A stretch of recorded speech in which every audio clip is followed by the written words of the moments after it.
بھارت کی دارالحکومت دلی میں اس وقت ہنگامہ مچ گیا جب اسرائیلی سفارت خانے کے سامنے بم دھماکے کی خبر سامنے آئی۔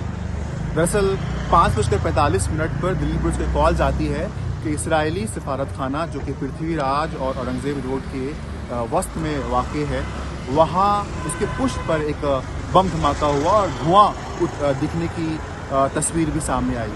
یہ دعویٰ دراصل سفارت خانے کے متصل ہی ایک ہندی آرگنائزیشن ہے، اس کے جو گارڈ ہیں اس نے کیا ہے کہ اس نے اپنی آنکھوں سے دھواں اٹھتے دیکھا اور اپنے کانوں سے ایک بم دھماکے کی آواز سنی۔ ظاہر سی بات ہے اس کال کے جانے کے بعد دلی پولیس میں ہڑکمب مچ جاتا ہے اور پوری ٹیم دلی پولیس کی اسرائیل سفارت خانہ پہنچ جاتی ہے۔ ساتھ ساتھ NIA کے آفیسرز پہنچ جاتے ہیں، بام اسکواڈ کی ٹیم پہنچ جاتی ہے، وہ اس پورے ایریے کی جانچ کرتے ہیں۔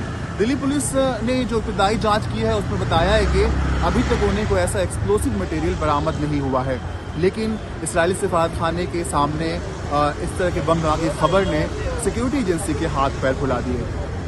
انڈیپینڈنٹ اردو کے لیے دلی سے سورت القاسمی۔